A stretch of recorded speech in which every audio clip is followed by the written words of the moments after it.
This is your ultimate stop for everything sports. The Golden State Media Concepts Sports Podcast. Should I say more? From the NFL, MLB, the NBA to MMA, it's all in here. The Golden State Media Concepts Sports Podcast. Listen now.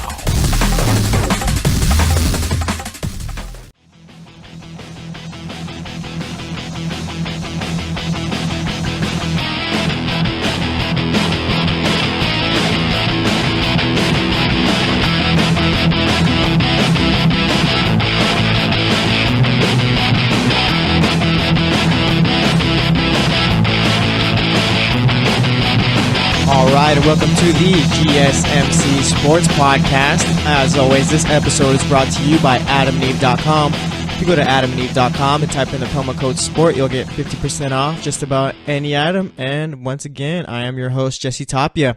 And we're going to have a fun show today. We're going to talk some NBA in the first segment, then recap the Week 12 games. And then the third segment, we're going to talk Sunday night and Monday night football. And then segment 4, we're going to get all confused talking about the college football playoff rankings that are going to be coming up tonight, which is Tuesday.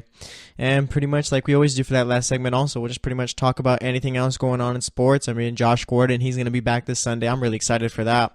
I was actually watching a little highlight video of him on YouTube earlier today. Just watching his old highlights from 2013. And man, when you're watching, it doesn't even look like he's really trying out there, but it's going to be really interesting to see. I got him in all 3 of my fantasy teams for fantasy football, so probably not going to start him this week, but if he does good, boom, it's going to be good for playoffs for me, so we'll see how it all goes, but yeah, it's going to be a fun show, so let's get it started with the NBA. So, first game.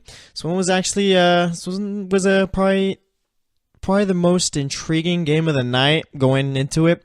It was Detroit versus Boston. Detroit headed into Boston, and Detroit won that one 118 to 108.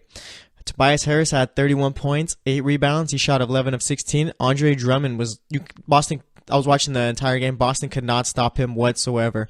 Al Horford, Al Horford, he's been playing good defense so far this season, and you see Horford on Drummond, but Drummond was just literally too strong and too tall for Horford to even pose a threat. Drummond had 26 points, 22 rebounds, and he finished the game 10 of 12 shooting. He also made a lot of his free throws too. I don't remember exactly what his free throw stats were, but he made more than he missed, I believe, so that's good for him. Avery Bradley, in his return back, he had 13 points, 5 assists. He shot 5 of 14, and he did well to guard Kyrie Irving throughout the game. Kyrie really didn't do much throughout the game. Irving only had 18 points, 9 assists. He shot 6 of 16 and 1 of 6 from 3, so not really a good game from him. And Al Horford was really quiet the entire game, only 11 points and 5 rebounds. Marcus Smart was by far the best offensive player on the Celtics for that game. He had 23 points, 6 assists. He shot 8 of 13 and 6 of 9 from 3. But before I get into the next games, it was one of those games where it's like, is Detroit for real? It's going to see how they match up against the best team in the East, like Boston. And Detroit pretty much dominated the entire game.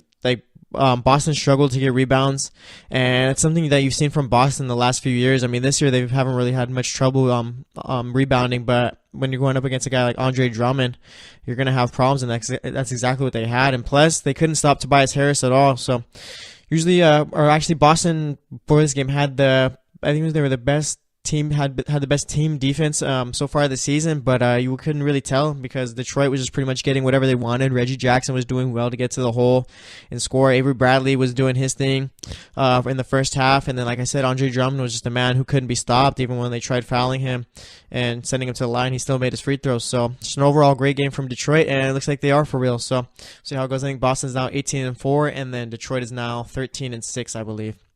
As for the next game, Orlando went into Indiana. Indiana won that one 121 to 109. Orlando started off hot in the beginning of the season, and now they're starting to cool off big time right now. Aaron Gordon had 16 points, 6 rebounds. Jonathan Simmons, 21 points. Elfrid Payton had 15 points and 5 assists. Victor Oladipo, can't believe I forgot to start him in my fantasy basketball team. He had 26 points, 6 rebounds, and 5 assists. Bogdanovich had 22 points. He shot 7 of 13. And Miles Turner had 18 points and 4 rebounds. So Indiana, I always get them mixed up with the Colts. I always want to say Indianapolis, but Indiana, the Pacers, I know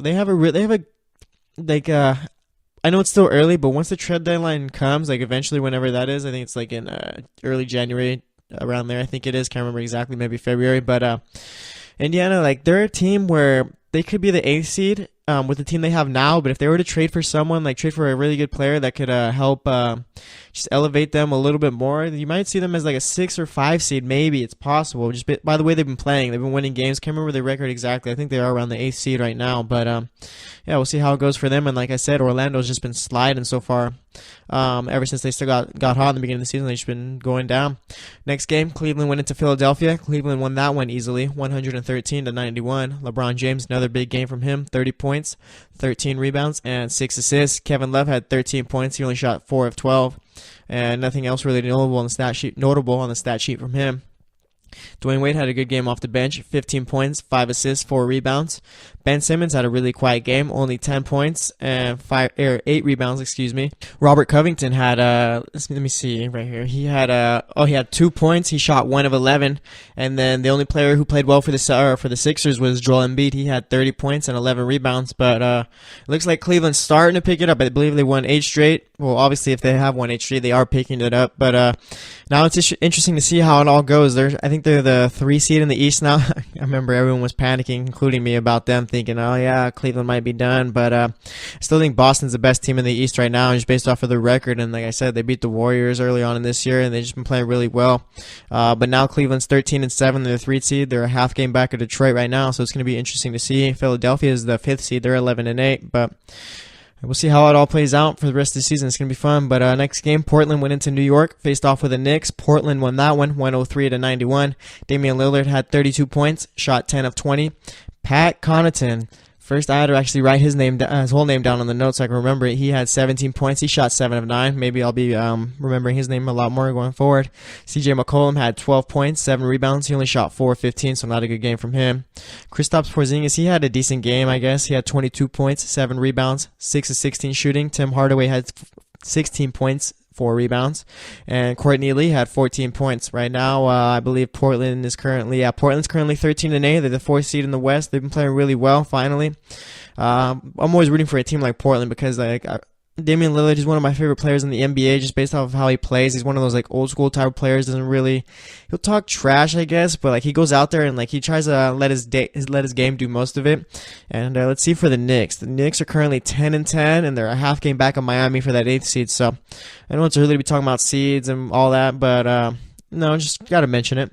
Let's see, next game. Brooklyn went into Houston. Houston obviously won that one, 117-103. Dinwiddie for Brooklyn had 14 points, 7 rebounds. Isaiah Whitehead had 24 points for Brooklyn. He shot 10 of 16. James Harden, the early favorite for MVP right now, he had 37 points, 10 rebounds, 8 assists. Chris Paul had a quiet game. Well, quiet game as far as scoring goes. He had 4 points, shot 1 of 7, but he did have 14 assists.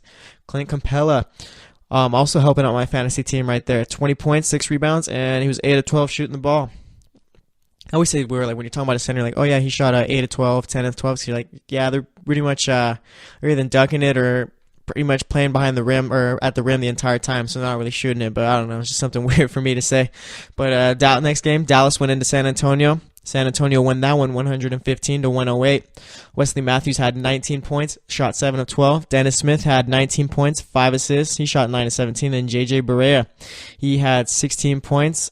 LaMarcus Aldridge had 33 points, 10 rebounds. He shot 13 of 19. And Pau Gasol had 25 points, 6 rebounds. He shot 9 of 14. And Patty Mills had a good game. A decent game off the bench. He had 12 points. As far as I'm going to talk about Dallas for a little bit right now, but I'm really excited about their future. I know I think they're one of the worst teams in the league right now as far as records go. Let me double check that right now. I got it up. Yeah, right now they're the worst team in the West. They're 5-16, and they have better records than Atlanta and Chicago right now, who are the 2 worst teams in the East. So they're not the worst team in the league, but they're playing like it. Well, no, they're not playing like it. They're the worst team in the West. I'll say that, okay? But with how Dennis Smith has been playing early on in the season, he was kind of struggling, looking like he was just pretty much just trying to build his confidence up, and he was taking a lot of shots. But now it looks like he's starting to be more efficient. So a guy like Dennis Smith, boom, Dallas already has their point guard of the future. And maybe they'll be able to get a guy like Marvin Bagley from Duke out in the draft. And if they got him out there and Dennis Smith, then it's already 2 solid pieces. I mean, obviously we haven't even seen Bagley play a game in the NBA, but if Bagley were to play decent or at least show what he could do his rookie season, and if he were to be get picked up by Dallas in the draft, then boom, you got him and Dennis Smith, and those are two good building blocks for them. But we'll see how it goes. And then as for San Antonio, right now they're 13-7, currently the 3 seed, right behind Golden State and Houston. And Houston, they're the 1st seed right now. Actually, I didn't notice that. They're 16-4, and then Golden State is 15-6. But don't be surprised this year if we'll talk about Golden State in the next game. But yeah, actually, we'll talk about them a little. Let's talk about Houston or San Antonio a little bit more. Right now, LaMarcus Aldridge, I remember last year, everyone was talking about how he was requesting for a trade and he didn't really want to be there. And now, this season, obviously, he's been playing really well. Let me see if I can get his stats up. But that team's been playing extremely well without Kawhi Leonard. Right? Like I said, they're the 3 seed right now, and then once Kawhi gets back, obviously, they're going to get even better. But it's going to be interesting to see how it all plays out. Greg Popovich is I think he's the best coach in the league right now. And the way it's just weird. Like him, Brad Stevens, and Eric Spoelstra, those are 3 coaches off the top of my head. The way they coach is, actually before I even get into that, because I was going to mention LaMarcus Aldridge's points per game average. He's averaging 22 right now, shooting 50%, so he's been playing really well. And then he's leading the Spurs in rebounds too with 8. But back to what I was saying. Greg Popovich, Brad Stevens, and Eric Spoelstra. Those are 3 coaches right there, like I said, off the top of my head. I'm sure there's others like I don't know if I'd consider Steve. I guess you could consider Steve Kerr too. I mean, Steph Curry, Kevin Durant, Klay Thompson, Draymond Green. Those are already players where... Actually, let me get into my first point. Okay, so about those 3 coaches, Spoelstra, Popovich, and Stevens. Okay, those are coaches right there where they try to coach to their players' strengths. Like you see a guy like Stevens, he's got let's see, who can I name off the top of my head? He's got a guy like Shane Larkin. Shane Larkin was playing in Spain last year, and then this year he's not playing too much or anything like that. But when he's out there, he's playing meaningful minutes and he's being productive. He's not just some scrub out there for the last in garbage time. Because I know Brad Stevens, like, you're never really going to know who he's going to play off of the bench because he's all about matchups and pretty much, like I said, yeah, he's just going to play his players based off the best matchups. So when you guys see a guy like Shane Larkin come out, and like I said, he was playing in Spain last year, and he's out there providing good minutes and being productive, I mean, that's something really good to see. And same with Eric Spoelstra. You got a guy like James Johnson who was underutilized in Toronto when he was there, and then boom, in Miami, he's one of their best players on the team. He's a really complete player too. And then, of course, we know about Greg Popovich. I mean, whoever you throw, you could probably throw me out there, and I'll probably average maybe about 2 points a game, maybe. Hopefully, I think Pop could get me out there, you know. But yeah, it's just those 3 coaches off the top of my head are probably the best coaches in the league right now. Like I said, Steve Kerr is a good coach, but I mean, when you got you got the best shooter of all time in Steph Curry on your team, the best scorer of all time, one of the best scorers of all time in Kevin Durant, probably the second best shooter in of all time, third probably around there in Klay Thompson, and then you got Draymond Green, who's going to shut down anyone. I mean, I'm not trying to take anything away from Kerr, but I mean, this is going to be kind of... I don't want to take anything away from Kerr, but I still think that he's not better than those 3 coaches that I named. Kerr's a great coach, but this is dangerous talking right now. But yeah, Steve Kerr, 4th best coach in the league. I like Popovich, Stevens, then Spoelstra, and then I'll throw Kerr right there. But yeah, on to the next game. Let's talk about Golden State and Sacramento. Look at those Kings pulling out the win in Oakland against the Warriors. They won 110-106. And I'm gonna take a little bit away from the Kings. Steph Curry and Kevin Durant didn't play. So, I mean, they didn't really play a fully healthy Warriors team, obviously, but it's good for a team like Sacramento to get that win. I know, like me saying right now, it doesn't really mean much since Curry and Durant were out, but I know for a young team like Sacramento, and for those fans, they're going to take this win and be like, oh, yeah. They're going to be all excited about it. Team's developing. George Hill had 16 points for Sacramento, shot 6 of 10. De'Aaron Fox had 6 points, 4 rebounds, 4 assists.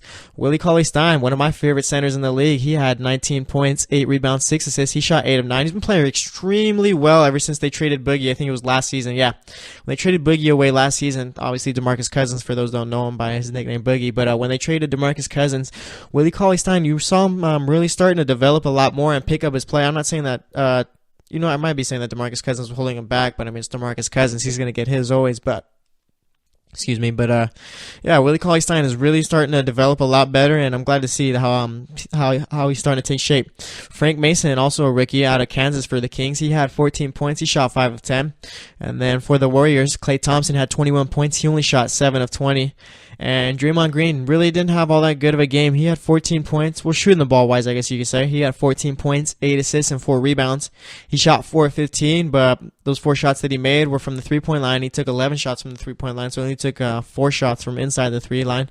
And then Patrick McCaw had a decent game. He had 16 points, and he shot 5 of 8. And as for the last game of the night, the Lakers, I can't even say they went into because they played against the Clippers, was pretty much at their same arena. Clippers were the home team in this one. The Clippers won 120-115. Kentavious Caldwell-Pope had 29 points. He shot 12 of 28. He's been playing really well for the Lakers so far this season. I want to say he's been their, I guess you can say he's been their best scorer so far this season. Lonzo Ball had another bad shooting game, 3 points. He had 7 assists, throwing 5 rebounds. He shot 1 of 7 and 1 of 6 from 3. That just shows me right there that he's not getting to the basket enough. He needs to start driving in a lot more. He's not going to be hitting threes, obviously, because of the way he shoots the ball. But if he's driving in and at least getting to the rim, then he has a better chance of scoring. And I think that's what he needs to do. He needs to stop shooting from the 3-point line because it's not going to go in, I promise you. And then Brandon Ingram, he had 17 points. Jordan Clarkson also had 17 points. He shot 8 of 12. Blake Griffin had 26 points, 11 rebounds. He came out late in the game with an injury too, and I think I saw on my phone, I got an update. It says he's going to be out for, let me see if I still got it. I do not still got it, but I think he got a sprained MCL, and he's going to be out possibly 1 to 2 months. So injuries are always getting that guy. It's sad to see, but like I said, he had 26 points and 11 rebounds. DeAndre Jordan had 9 points and 9 rebounds, and then Lou Williams, not out of nowhere. Lou Williams has always been a shooter, been a hooper out there, but he had 42 points, and he shot 12 of 21, so a really good game out of him. But yeah, that's going to round up the games from last night, which was Monday. Really fun set of games. Again, Detroit, the Pistons are for real. I really like the way Stan Van Gundy's got them playing. They're playing good defense. Tobias Harris has been lights out so far. Andre Drummond fixed that free throw problem. He's finally playing hard too. And then you got Avery Bradley. He's always going to lock up the best player on the opposing team. Orlando's starting to slide a little bit. They started off hot. Now they're getting real cold. And then Cleveland, I think they've won 8 straight. Now they're 3rd seed. So we're going to see how it all goes. And then let's see, just as of right now, James Harden's the current front runner for MVP. Again, this is all early, but it is what it is. But that's going to wrap it up for this segment. Next up, we're going to go over the Week 12 Sunday games. And then after that, for the third segment, we're going to talk about the Monday night and Sunday night football and pretty much whatever else comes to mind. So stay tuned, and we'll be right back. Hey, are you looking to spice things up in the bedroom? Have you been fantasizing about surprising your lover with an adventurous new toy or adult movie? Well, AdamandEve.com has an offer you're not going to be able to resist. If you go to AdamandEve.com, and for a limited time only, you'll get 50% off just about any item. But that's not all they're offering. Oh, no. When you select your one item at 50% off, you'll also receive 3 free adult DVDs, just in case you need that little inspiration. Plus a free extra gift so sensual, I can't even mention it on this podcast. And to top it all off, they're even willing to throw in free shipping on your entire order, and we all know how we love that free shipping. And no, they're not kidding about any of this. So check out AdamandEve.com today for your special offer. You'll get 50% off one item when you type in the promo code SPORT for the offer code upon checkout. When you do that, you'll get 3 free DVDs, a free extra gift, and that free shipping. Just use the offer code SPORT, that's SPORT, at AdamandEve.com. Again, that's SPORT, SPORT, at AdamandEve.com.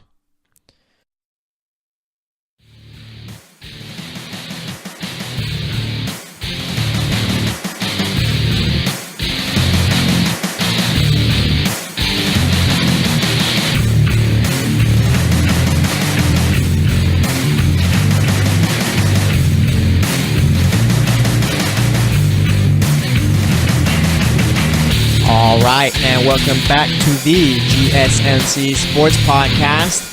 If you missed that last segment or need a quick reminder, we talked basketball, we talked Pistons, we talked Celtics, we talked, let's see, what else we talked? We talked Cleveland, the Cavs, we talked about Blake Griffin, his injury a little bit, we talked about the Spurs. I mentioned how I think that Eric Spoelstra, Brad Stevens, and Greg Popovich are probably the 3 top coaches in the NBA, and Steve Kerr's right behind there. I know it's an unpopular opinion, but it's my opinion. It is what it is. But yeah, we also recapped the rest of the games too. We gave the scores and stats like we always do for the show. But as for this segment, we're going to do the same thing, just in the NFL. We're going to go over the Turkey Day games and the Sunday games, and then for that third segment, we're going to talk Sunday Night Football, Monday Night Football, and then anything else going on in the NFL. So let's get into it, boys and girls. All right. So Turkey Day, we had Minnesota going into Detroit for the first game. Minnesota won that one 30-23. Minnesota is for real. They're so real that I actually picked up Case Keenum. I need him to start picking it up. I picked him up in my fantasy football team in one of my leagues. I dropped Marcus Mariota. That guy's been a disappointment for me. Literally the only guy holding me back. I'm like the Jaguars in my league. I'm like the Jaguars and Falcons, actually. Always have a big lead, but always blow it like the Falcons. And then when I do win, it's always in spite of my quarterback. So yeah, so hopefully Case Keenum can pick it up for me, but let's get back into that game. Minnesota beat Detroit 30-23. Case Keenum had 282 yards, 2 touchdowns. He completed 21 out of his 30 passes and had a rush touchdown. Latavius Murray had 20 carries, 84 yards, and a touchdown. Kyle Rudolph had 4 receptions, 63 yards, and 2 touchdowns. And Adam Thielen, another big game. He had 8 receptions for 89 yards. And Matt Stafford, he had 20 completions out of 35 attempts, 250 yards, 2 touchdowns, 1 interception. Theo Riddick was their leading rusher of the game. Leading rusher for Detroit, I should say. But he didn't do much the entire game. He only had 5 carries for 20 yards. Marvin Jones Jr. had 6 receptions, 109 yards, and 2 touchdowns. So Detroit, actually, they were down a lot. Not a lot in that game, but they were down for most of the game, and Stafford almost brought him back, but Minnesota just did well to hold them back. But now Minnesota's 9-2, I believe, or 9-3, I can't remember exactly. But right now they're probably gonna win their division, so we'll see how it all plays out. And as for the second game, the Chargers went into Dallas, and Phillip Rivers did his thing. They won 28-6. Phillip Rivers had 434 yards, 3 touchdowns, completed 27 out of his 33 passes. Melvin Gordon had 21 carries, 65 yards. Keenan Allen had a huge game. If you had him in your fantasy team, you were probably a happy guy. Had a good Thanksgiving. He had 11 receptions for 172 yards and a touchdown. And Hunter Henry, another big game, 6 receptions, 76 yards and a touchdown. Dak Prescott had 20 completions out of 27 attempts. And before I even get into any of his other stats, that probably sounds, 20 out of 27, that sounds good, blah, blah, blah. No, those are Alex Smith numbers that I'm about to read off coming up. He only had 179 yards and 2 touchdowns. Dak Prescott, when Ezekiel Elliott is not out there, is a game manager. I repeat, Dak Prescott is a game manager. So, I guess we're learning a lot about him. Rod Smith, I really hope Dallas starts him going forward. He's probably my favorite running back on the Cowboys. I think he's better than Alfred Morris, too. He had 9 carries for 41 yards and a touchdown. And Dez Bryant, is he overrated? Probably so. 3 receptions for 37 yards. And also, after that game, Dallas cut Darren McFadden. And I got an update on my phone earlier today. He's retired. So, Darren McFadden has retired. So, that's Darren McFadden had a weird career, honestly. I mean, he played for the Raiders, and he got hurt a lot. When he wasn't hurt, he played well. But it's just one of those. If injuries wouldn't have got to him, we really don't know what Darren McFadden could have been. But like I said, he had a decent NFL career. I think he played around 7 or 8 years. I feel like he's been around for that long. I can't remember exactly, but if you're around in the NFL for at least from 6 to 8 years, and I call that a successful career. I really don't think about now growing up and stuff like that. Of course, as a fan, you think of stats, but doing the podcast and writing a little bit, you sort of think, what's for a NFL player? What's a successful NFL career? If you're out there for 6 to 8 years, that means you're getting paid for 6 to 8 years. Not a lot of money, doesn't matter, but you're still out there and teams are picking you up. So if you last that long, I consider that a successful career. Darren McFadden probably didn't achieve all he wanted to, but like I said, he made it for a while. So good for him, and hopefully he has a good retirement. As for the last game, this one was boring. This is the game you watch when you're all full from your Thanksgiving. You've got about 3 plates already, and then boom, you just want to sit on the couch, and then boom, this is the perfect game to put you to sleep. It was the Giants going into Washington. Washington won that one 20-10. Eli Manning had 113 yards passing, 1 interception. Wayne Gallman, 9 carries, 37 yards, and Evan Ingram, he had 3 receptions for 18 yards, so not a good game at all for the Giants offensively. Kirk Cousins had 242 yards, 2 touchdowns, 1 interception. Perine had 24 carries, 100 yards, 3 receptions, and 30 yards. So overall, good game for him. Jamison Crowder had a really good game, 7 receptions for 141 yards and a touchdown. As for the Sunday games, let's get into it right here. Miami went into New England. New England won that one 35-17, and they covered the spread. New England was favored by 16 points, and Miami couldn't even cover that. Miami is currently one of the worst teams in the league, I believe. Offense is terrible, and without Tannehill, it's pretty much that offense is in shambles. It looks like pretty much the team. I don't know what it is. Defense was playing well, but ever since that Carolina game, they've started to play extremely poor too. But for that game, Matt Moore had 215 yards, touchdown, interception. Kenyon Drake had 9 carries for 20 yards. He had 3 receptions, 27 yards, and a touchdown. Jarvis Landry, he's always showing up. He had 8 receptions for 70 yards. Tom Brady had 227 yards, 2 touchdowns, 1 interception. Deion Lewis, 15 carries, 112 yards. Rex Burke had 13 carries, 50 yards, and had 2 total touchdowns. I believe those were his first 2 touchdowns of the season. Brandon Cooks, 6 receptions, 83 yards and a touchdown, and Rob Gronkowski had 5 receptions for 82 yards and 2 touchdowns. New England currently one of the better teams in the AFC, probably the second best team according to me. I think the Steelers are number 1 right now. I just like the Steelers offense over the Patriots, and both defenses are kind of, I don't know. I think the Steelers are the best team in the AFC right now. But as for the next game, Tampa Bay went into Atlanta. I almost said ATL. But they went into Atlanta. Atlanta won that one 34-20. Ryan Fitzpatrick, 27 of 44, 283 yards. Doug Martin had 7 carries for 33 yards before he left the game with a concussion. Peyton Barber comes in, runs for 2 touchdowns. Mike Evans, 6 receptions, 78 yards. Matt Ryan had 26 completions out of 35 attempts, 317 yards and a touchdown. Mohamed Sanu had 8 receptions for 64 yards and also went 1 for 1 passing the ball. He had 51 yards and a touchdown in the air. One of those, that pass went to Julio Jones, who had 12 receptions for 253 yards and 2 touchdowns. And then Tevin Coleman, another great game, 19 carries, 97 yards, and 2 touchdowns. As for Cleveland, they are still winless. They went into Cincinnati. Cincinnati won that one 30-16. Deshaun Kaiser had 18 completions out of 31 attempts, 268 yards. Took off with the ball 9 times. Got 39 yards out of that and had a rushing touchdown. Isaiah Crowell had 16 carries, for 95 yards. Corey Coleman had 3 receptions for 64 yards, and then Andy Dalton for Cincinnati had 214 yards, 2 touchdowns. Joe Mixon had a big game, 23 carries, 114 yards, 1 touchdown, 3 receptions, and 51 yards. AJ Green had 5 receptions for 66 yards. Next game, Tennessee. They went into Indianapolis. Tennessee won that one, 20-16. Marcus Mariota, not a good game. Yeah, not a good game. Had 184 yards passing, 1 touchdown, 2 interceptions. Derrick Henry had 13 carries for 79 yards. DeMarco Murray vultured a touchdown at the goal line. Delaney Walker had 4 receptions, 63 yards and a touchdown. Jacoby Brissett had 196 yards passing the ball. Frank Gore, the ageless wonder, had 17 carries, 62 yards and a touchdown. And Jack Doyle had 7 receptions for 94 yards. Is it Jack Doyle or John Doyle? I'm pretty sure it's Jack Doyle. Jack Doyle sounds cooler, so I'm going to call him Jack. We'll figure it out after the show. But Buffalo went into Kansas City. Good job, Buffalo. You wasted a game against the Chargers by starting Nathan Peterman. You start Tyrod Taylor this week, and look what happens. You beat the Chiefs. Buffalo won 16-10. Tyrod Taylor, 183 yards, 1 touchdown. Tyrod Taylor is not going to be a guy who's going to throw for over 300 yards, but he's going to be a guy who's not going to turn the ball over, and he's going to give you the best chance. And I'll take a guy who's not going to turn the ball over rather than a guy who's a rookie and threw 5 picks against the Chargers. But I'm not the coach, so what do I know, right? LaShawn McCoy had 22 carries for 49 yards, also had 4 receptions for 30 yards. Charles Clay had 4 receptions for 60 yards. Alex Smith, the old Alex Smith is back, boys and girls. 199 yards passing, 1 touchdown, 1 interception. Kareem Hunt was thrown into the rookie role by Andy Reid. He only had 11 carries for 17 yards. Tyreek Hill had 7 receptions for 41 yards. And Travis Kelce, his numbers are going down too. 3 receptions, 39 yards. Carolina went into New York, faced off with the Jets. Carolina won that one 35-27. Cam Newton, not a good game throughout the air, but I don't know, the guy does enough to put his team in position to win. He had 168 yards passing, 28 yards rushing, and a touchdown. Christian McCaffrey, 7 carries, 62 yards. Devin Funchess had another big game, 7 receptions for 108 yards.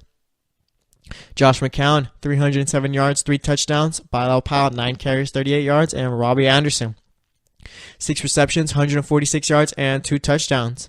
As for Chicago and Philadelphia, Chicago, don't know what to say. You guys got blown out. Philly won that one 31-3. Mitch Trubisky had 147 yards, 2 interceptions. Jordan Howard had a bad game, 7 carries for 6 yards. As for Philadelphia, Carson Wentz, the MVP frontrunner and my pick for MVP this season, 227 yards, 3 touchdowns. LeGarrette Blount had 15 carries for 97 yards. Zach Ertz, most consistent tight end in the league so far this season. He had 10 receptions, 103 yards, and 1 touchdown. As for New Orleans, they went into LA, faced off with the Rams. The Rams won that one though, 26-20. Drew Brees had 246 yards passing, 1 touchdown. Alvin Kamara, big game, 5 carries, 87 yards, 1 touchdown, 6 receptions, 101 yards, 1 touchdown. Ted Ginn, 7 receptions for 71 yards. I say 70 receptions? Well, let me restate this. He had 7 receptions for 71 yards. Michael Thomas had a quiet game, 5 receptions for 52 yards. Jared Goff had another good game, 354 yards, 2 touchdowns, 1 interception. How you doing, Jeff Fisher? Look at that. Todd Gurley had 17 carries for 74 yards, 4 receptions, and 54 yards. Cooper Kupp had 8 receptions for 116 yards, and Sammy Watkins had 4 receptions for 82 yards.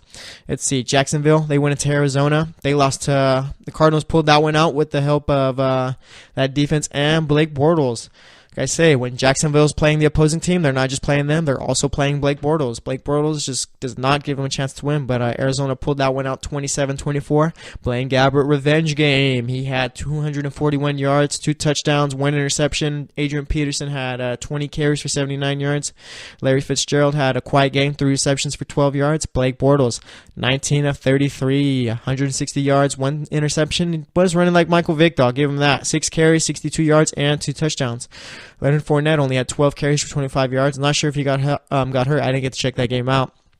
And then TJ Yeldon had 5 receptions for 42 yards. And actually, before we get into any other games, we're actually going to wrap it up for this segment. We're starting to run out of time. So for the next segment, before we get into Monday night and Sunday night football, I'll recap the 49ers and Seattle Seahawks games and the Denver and Oakland games. And then, like I said, after those 2 games, we'll talk Sunday night football and Monday night football. But like I said, it's the GSMC Sports Podcast, and stay tuned. We'll be right back.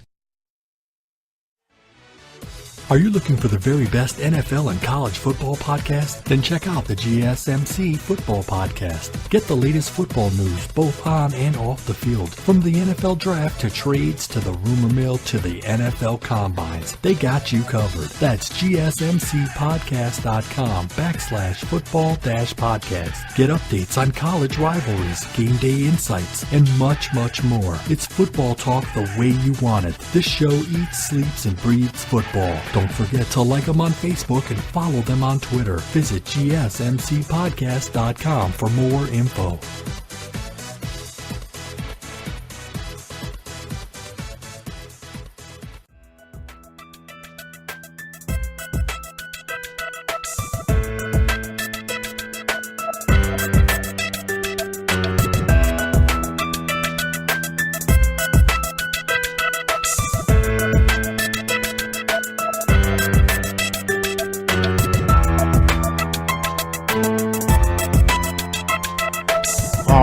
And welcome back to the GSMC Sports Podcast. Last segment, we're recapping the Sunday games from Week 12. Also talked about the Turkey Day games, Thanksgiving games. For those who don't know what Turkey Day is, actually.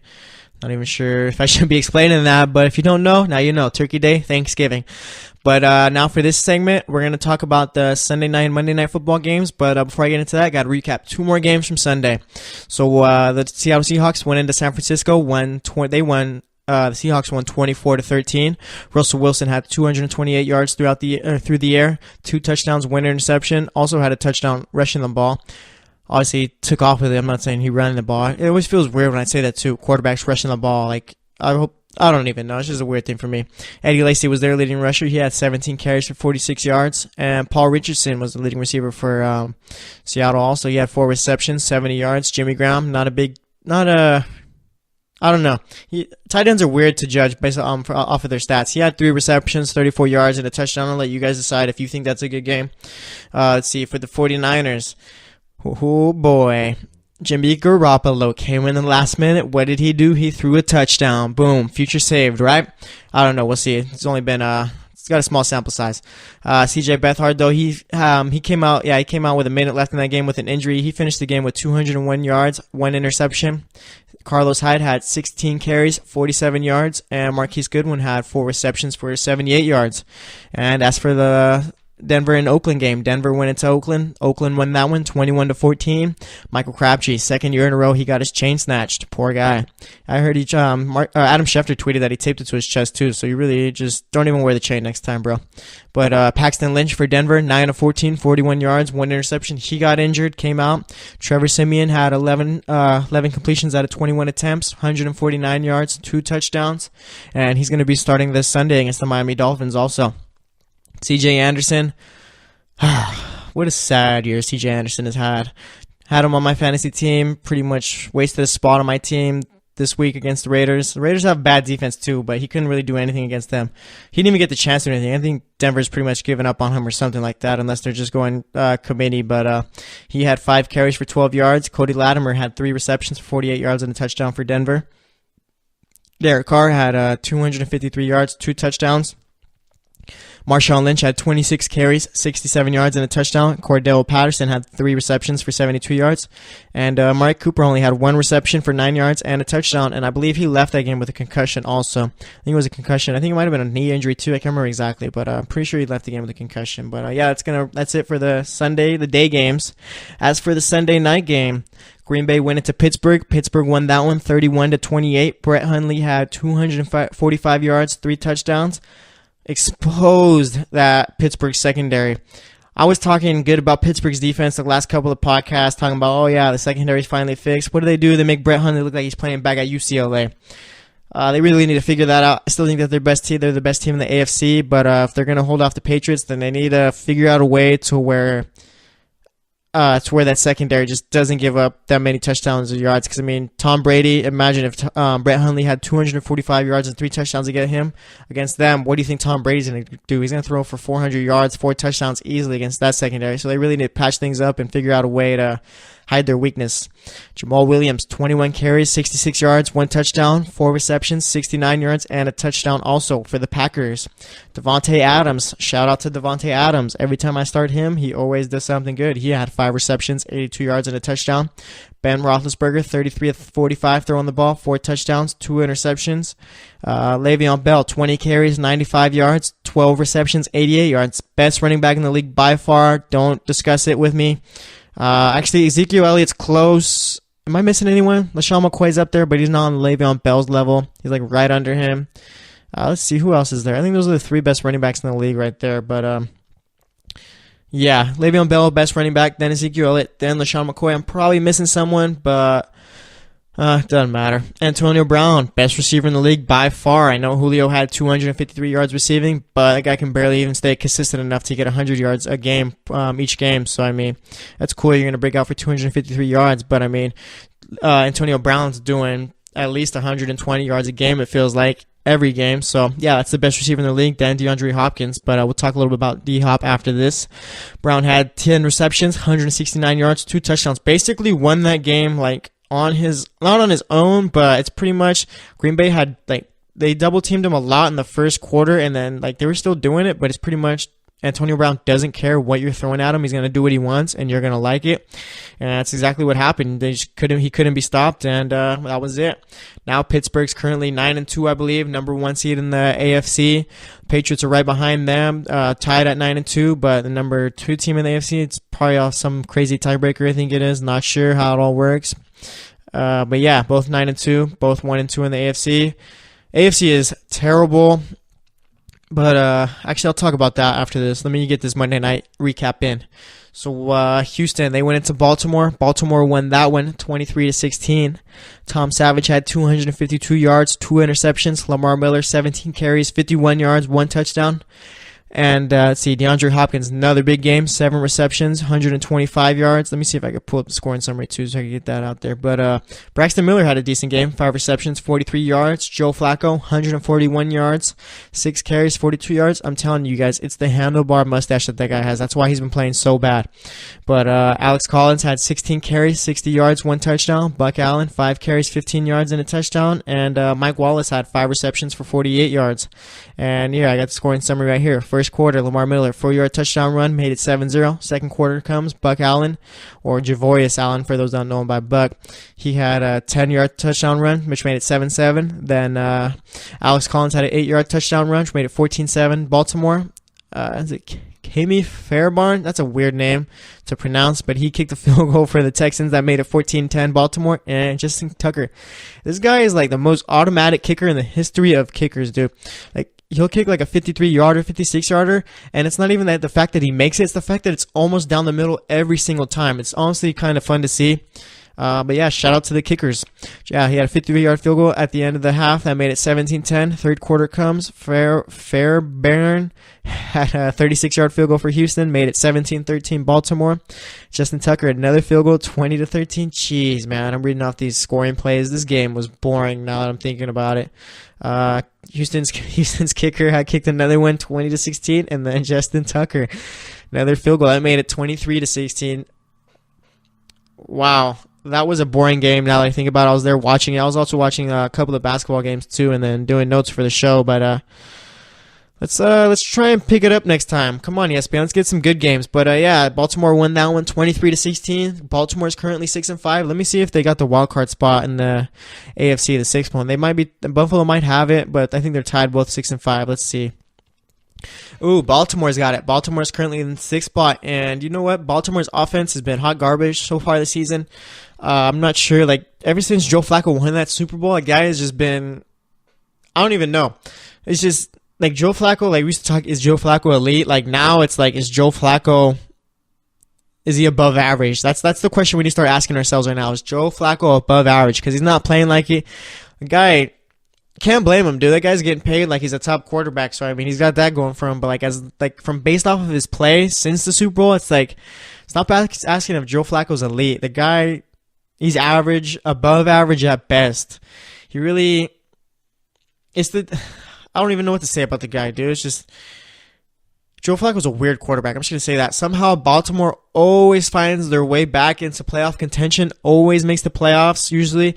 And you know what? It's weird. Baltimore, they're not going to play well, but if they get into the playoffs, they're going to win a game no matter what. It's just the Baltimore Ravens. I don't know if it's just intimidation, but it's just something about the Ravens where they get into the playoffs and they're like, oh yeah, Baltimore, oh wait, this team didn't win 14 games in the regular season. They only won, 9 games and they're playing this well in the playoffs? That's the team Baltimore is. They're a playoff team. Well, when they're in the playoffs, they're like a good playoff team. So I'm sure if they were to make it, they'd pull out a game they pull out the wild card game, and then who knows? Maybe they play a team like the Steelers. And the Steelers, they're probably going to finish 14-2, 13-3. And if Baltimore was to play the Steelers, I'm sure the Steelers would be able to pull that one out. But it's just Baltimore is a team that would give the Steelers any team. Baltimore is going to give any team. If Baltimore makes the playoffs, they'll give any team a game. Whether it's the Patriots, the Steelers, the Titans, the Jaguars, the Bills, whoever, it doesn't matter. Let's see, am I missing another team? I don't think I am. No, I'm not. But actually, I might be. Let's see, Kansas City. You know what? Kansas City are a disappointment. I'm gonna pretend like the Chargers are gonna win that division. So like, they could beat the Chargers, they could beat Jacksonville, they could beat Tennessee. They always have a chance against Pittsburgh and New England. New England, Pittsburgh would probably pull those ones out. But like I said, it's just Baltimore is that team. I'm not sure what it is about him. Okay, Joe Flacco is not an elite quarterback. He's not a great quarterback. He's barely even a good quarterback. Like I say, he's average this season. Last season, he's just when he's at his best. I don't even know. Joe Flacco is just a weird quarterback. I don't get him. I don't get how he's like a Trent Dilfer almost, like a little bit better than Trent Dilfer. Because remember in 2000, Trent Dilfer won the Super Bowl with the Ravens. I mean, they won that Super Bowl because of that defense. But when Joe Flacco won his, I mean, you can't say like it was like exactly because of the defense, can you? I can't remember exactly. I mean, they did put up like 35 points. I think it was 38. Can't remember exactly, but oh yeah, remember how the lights turned out? But it's kind of fishy. But that's another talk for another day. But yeah, like it's just Joe Flacco. Like I feel like I'm just rambling on because I don't even know what to say about the guy. Like he's, I don't know, Joe Flacco. You make me confused, dude. I don't get you. But as for Houston, nice season, good job. I mean, you can't really hate on them too much. Deshaun Watson came out. Dude was the best rookie quarterback, the best rookie player. Was gonna have the best rookie season of all time. It was looking like, and then boom, gets hurt. Tom Savage comes in. Tom Savage does not play like a Savage at all. I mean, what was his press conference yesterday? I can't remember exactly if I saw some people say like Bleacher Report sent a notification to my phone saying that I'm sure they sent it to everyone else's phone. I'm not trying to sound special or anything like that, but Bleacher Report sent a notification saying that no one showed up to Tom Savage's press conference and he left. But I'm not even sure like how true that is. I'm not even sure if that was a joke. But yeah, a guy shows up to the press conference, looks, and you just see his face. I haven't seen like behind, like in front of him or anything like that, like the seats where the media sits or anything like that. But just he makes his noise, literally goes, huh. And then he leaves right after that. It was honestly kind of funny to see, but I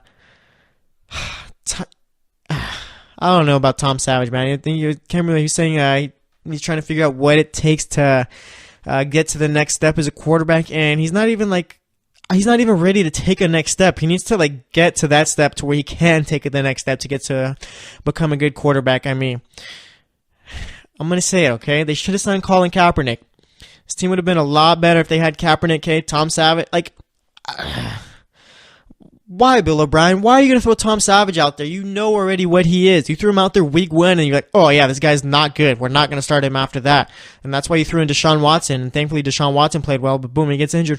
Why? Like, it's like almost, I'm going to say it, Bill O'Brien gave up on the season once Deshaun Watson came out, because if you're going to throw Tom Savage out there, you already know what he is, okay?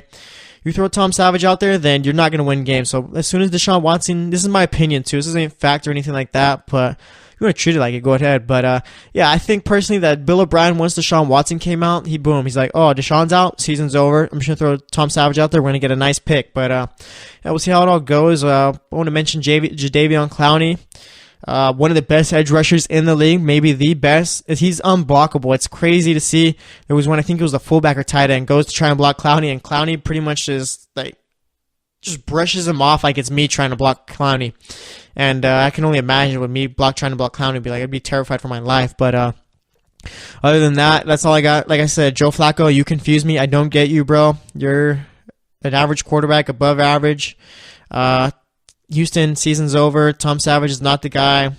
Just wait till next year till Deshaun comes back. But that pick for Houston is going to be really nice. So hopefully they get someone good to make themselves even better. Probably use it on someone on the defense. Maybe pick up, maybe even trade down too. Yeah, I think Houston might be a team that trades down with that pick up a few more picks because they really don't need to be picking them that high. When Deshaun Watson's out there, they're a good team. So yeah, I'm going to call it right now. Houston's going to trade down. So that's all I got to say about that. That was a fun segment right here. I always love talking about NFL. But for the last segment, we're going to talk some college football. And like we always do, we're just going to talk about anything going on in sports. So stay tuned, and we'll be right back. Check out the show that's built on the MMA, from the UFC to extreme cage fighting. They got the fights covered. Check out the GSMC MMA podcast. Get the latest news on past or upcoming fights. Join us as we talk to and about some of the biggest names in the MMA, past, present, and future. When it's the fight game, there's just one show to check out. GSMCpodcast.com/MMA-podcast. Don't forget to like them on Facebook and follow them on Twitter. Visit GSMCpodcast.com for more info.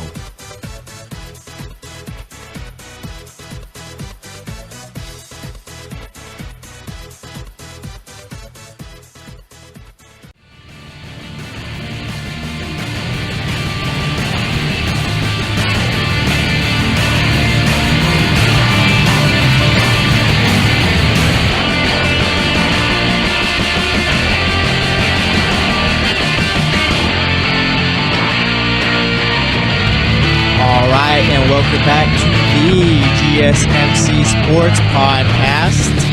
In that last segment, I recapped the Monday night football games, talked about the 49ers game, talked about the Raiders game too. And for this one, we're going to talk a little college football. I talked about college football on the football podcast on Monday, and my brain was just hurting so bad after talking about it. It's just complete chaos. Before I even get into that, though, let me say what else I'm going to talk about in this segment. Pretty much, I don't even know what else I'm going to talk about. It's pretty much, I'll talk about Josh Gordon, I guess. And I actually just was looking through my phone right now through ESPN, and I saw that, like the little news headlines you see when you're when you click on NFL and then you go to news, and then boom, it's got like a bunch of mini headlines right there. And it actually kind of, I was like, wait, what? You see, it says Witten not interested in leaving Cowboys for the Tennessee coaching job. And I was just like, wait, when did that even become a thing? All right, let's talk about Tennessee, the Tennessee football team for a moment, okay? I'm not the biggest college football guy, okay? I'm I'm not like those ESPN guys. I don't got all the knowledge in the world, but I could talk college football, And Tennessee, I've always had it in my mind. Always thought, just throughout the years, you always pay attention, okay? I always pay attention to college football. Tennessee, by far the most overrated, overhyped college football program in the history of college football. Like, I don't get what is so great about Tennessee. Like, I can't even remember the last time Tennessee was probably relevant, like, not even like relevant, but just a top team in the SEC.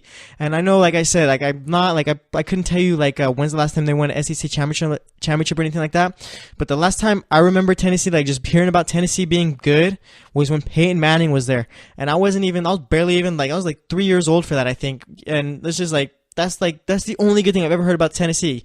When you think about Tennessee, you think about Peyton Manning. There's a certain picture that comes in my head too. It's just he's got the the 2-bar helmet on.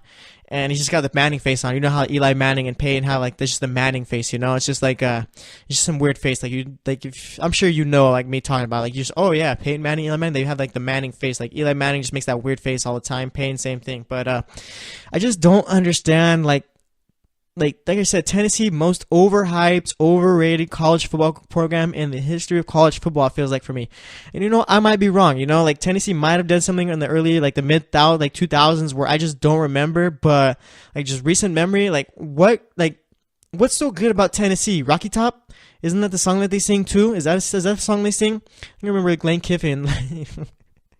Lane Kiffin. Tennessee is so rated that Lane Kiffin doesn't even want to leave Florida Atlantic University to go back there, okay? And look at that. Tennessee, I think they chased them out. Yeah, Tennessee, the fans and all, and they chased them out of there, Lane Kiffin. Look, he doesn't even want them back. That's pretty much all you got to know about Tennessee. But yeah, I got to say, I remember something about Lane Kiffin, his first press conference, saying they're going to beat Florida and see Rocky Top all the way back home. So, yeah, I guess I never heard of Rocky Top, never heard of that song, but don't think they've been singing it too much over the last decade or so. I might be wrong, who knows, but yeah, just don't remember the last time Tennessee was relevant, but yeah, just seeing like Jason Witten's name like linked to the Tennessee head coaching job. I'm not even sure how serious it was, but the fact that you saw his name linked, like just even in the same sentence, it's just like, wow, Tennessee, really? Really, Tennessee? Are we that desperate now? Really? Like, ugh, Tennessee, man. The only thing Tennessee's got going for them is that, oh yeah, we play in the SEC. We get to lose to Bama every year, But yeah, that's all I got to say about Tennessee. I've been waiting to go on a Tennessee rant for the last couple of years too. I'm glad I got this platform to use it. But let's see. All right, let's talk college football. Okay, so we had some upsets. Okay, Alabama lost to Auburn. Auburn pretty much treated Alabama like they were their little brother. Okay. Live in the same house, which is the state of Alabama. I'm going to spell out these little metaphors, analogies, not sure what the right word is, just to make sure we're all on the same page, okay? So, yeah, they're both brothers, live in the same house. Usually, Alabama's the big brother, but for this game, Auburn was the big brother, and they pretty much, little brother tried fighting, but big brother just laughed at him the whole time and just pretty much did their thing. Auburn, I think the score was like 28-16 or something like that. Let me see if I can double check the score while I'm looking at it. But yeah, just Auburn did whatever they wanted against Alabama. Alabama really had no answer for Auburn whatsoever. Auburn, oh yeah, it was 26-14, even worse. But yeah, Alabama pretty much they had no answer for Auburn, and Auburn had every answer for Alabama. But let's see the other upset. This one hurt my heart actually right here. The Miami, the U, they lost to Pitt. They lost 24-14. Pitt's freshman quarterback, I believe it was his first start. I think his name is, Pickett. Guy played well, made good throws. Of course he missed some throws, but a freshman quarterback against the number 2 team in the nation. Plus Miami has probably the best defense in all of college football, and he throws for 193 yards and has a touchdown. Had 3 total touchdowns, 2 on the 2 taking off with the ball. My favorite touchdown that he scored was the bootleg. I think it was on 4th down. I think it was where they're near the red zone. I think, and yeah, it's 4th down. Miami's gonna stop them. Miami gets the ball. I think it was 3rd or 4th down. I can't remember exactly, but it was one of those downs. And if Miami stops, they're gonna get the ball back, and a small chance of them coming back. But nonetheless, they have a chance. And Pittsburgh fakes a handoff to the running back. Literally, the entire offensive line, the running back, they all fake to that right side. And Miami's defense bites so hard. I think it was 4th down because you know what? If a team's going to bite hard like that, then it has to be 4th down. And then, boom, you see the quarterback take off with a bootleg, going around the side. And it's just pretty much all open space for him. He takes it down, and he dives for the end zone, scores, and that pretty much seals the game for them. And it was just it was just a fun game to watch. I mean, I wanted Miami to win. I really like them as a college football team, but now it's all chaos right now for the top four. So the top four is going to be released Tuesday night, and it's probably going to go like this. This is my top four. This is what I think they're going to release. Okay, I think it's going to be Clemson at 1, then Oklahoma, then Auburn, and then Wisconsin. And then at number 5 or number 6, I think you're going to have... I think at number 5, because I know that... I know SEC bias is something like people like say, oh, it's not real. No, SEC bias is real, definitely. Don't worry about it. It's real, okay? Everyone loves the SEC. And they're going to have Alabama at number 5, I think. Then Georgia at 6. And then Miami at 7. And then... I'm not even sure, dude. Maybe they'll have Georgia at 5 since they're playing in the title game. But like I said, see, the chaos. My brain is already starting to hurt talking about this, dude. I'm not even sure where the teams after the top 4 are going to be. All right, so you know what? Let's do it like this, okay? Let's say they put Georgia at 5. Then you got Alabama at 6, Miami at 7. They're going to have Ohio State at 8, okay? So let's say it's going to be Miami versus Clemson. Miami beats Clemson. This is going to be tough. So Miami beats Clemson in the title game, okay? So that's going to bring Miami up. And let's say Auburn beats Georgia. I think that's how Miami gets in right there into the top 4. If Auburn beats Georgia and Miami beats Clemson, and let's say another, I think that's going to be enough to get them in. And then let's say like another upset in the top 4 was to happen, then boom, Miami's in instantly. And then let's see, for Alabama to get in, they need Auburn to lose, I feel.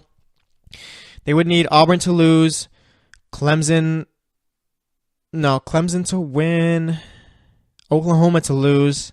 They would need 3 out of the top 4 teams after tonight to lose, I feel.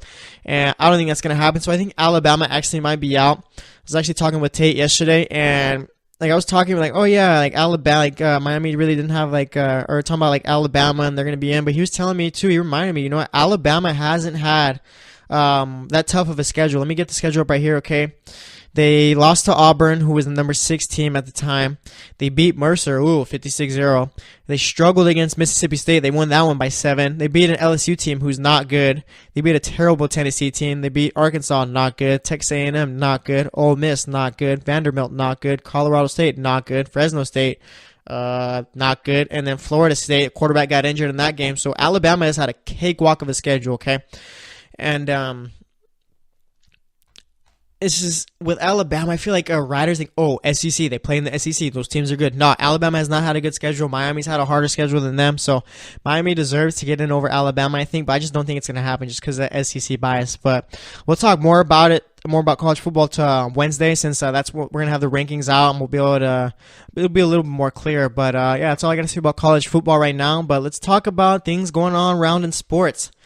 I know I talked about it a little bit in the beginning of the show. Josh Gordon, he's back. I'm so excited for this. Cannot wait for Josh Gordon to be back. Not even because I have him on my fantasy teams, just because Josh Gordon, when he's out there, for those who don't remember, a guy had back-to-back 200-yard receiving games with Brandon Weeden and Jason Campbell as his quarterbacks. Think about it, okay? Think about that. Jason Campbell, Brandon Weeden, Josh Gordon, back-to-back 200-yard receiving games.